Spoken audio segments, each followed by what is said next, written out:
This is a 2016 Nissan Altima 2.5 front wheel drive. It has a code for 2015B, I believe, which is the O2 sensor. Upstream bank 1 sensor 1. The sensor is literally right down up in there. That's where the sensor's at. To get to the sensor, I already got the shit taken apart, but the only thing you need is 10 millimeter. This is a quarter 10 millimeter ratchet. You can use a 3/8, whatever, but you need a 10 millimeter deep well. You need a O2 sensor socket. This is a special socket. There you go. 22 millimeter Duralast. That's the part number. You're gonna need a 1/2 inch extension and a nice breaker bar to pop the O2 sensor free. Long story short, you got 3 bolts right here. 1, 2, 3. They're all 10 millimeters. You take all 3 10 millimeters out, and then you remove this. You put that right there.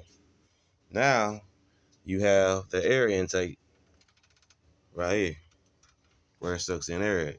You got a 10 millimeter right here, and then you got a 10 millimeter right here. The problem is, you can't get this 10 millimeter out without removing this. So then, you will pop all the clips out, which look like this. See all these clips? You will pop every single clip out. So it's 1, 2, 3, 4, 5, 6, 7, 8, 9, 10 clips you got to pop out. You pop the clips out, and then you take that off. Then you have access to the 10 millimeter that you couldn't reach. Once you take that 10 millimeter off and that 10 millimeter off, you then remove this. See that? You just slide that on about it. You put that to the side. Now, you have a heat shield protecting the O2 sensor. Guess what it's held on by? 10 millimeter bolts. Can't get no better than that. So, me personally, I didn't take out all the 10s. You got a 10 right there, and then you got another 10 like right over here. I just took out the 2 top 10s. I removed the 10 millimeter to the bracket that's holding the upper radiator hose on. I removed that to give me more room, and I just simply pulled the heat shield back. And now we are here at the O2 sensor. So then what you would do is you would grab your O2 sensor socket, this guy. You would put it through the wire. And then you would take your nice big breaker bar with an extension, and you find a hole. I know a lot of y'all not good at doing that, finding a hole. Let me chill out, cuz. But yeah, you would go like that. I think I may take the wobble out. The wobble is taken away from my brake. But you go like that. You see that? O2 sensor socket just broke free. See how I just snapped? I don't know if you just seen the snap, but it just pretty much snapped. So the O2 sensor, you would pretty much unplug it. You would unplug it. And you see how loose? There you go. You would unscrew it. Without these tools that I just showed you, this job wouldn't be this easy. Use the exact tools I just showed you, and this job is going to be that easy.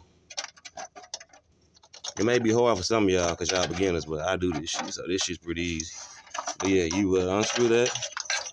There you go. You got your O2 sensor out. That's your old one. This is our newer one. Excuse me real quick.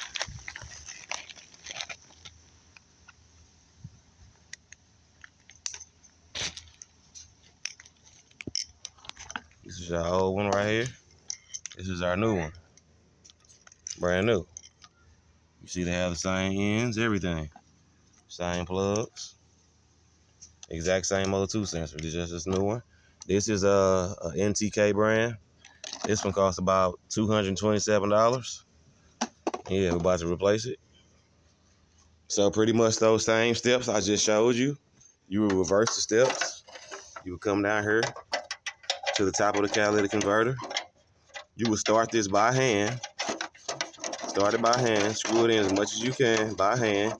And then you would torque it with the O2 sensor socket. And then you will reverse the steps. And that's how you replace the O2 sensor on a 2016 Nissan Altima 2.5. Bank 1 sensor 1 upstream. And it only has one bank because it's a 4-cylinder. It's not a 8-cylinder, so it doesn't have 2 banks. So bank 1 sensor 1 upstream O2 sensor replacement. Explain to you all in a little over 5 minutes. There you go.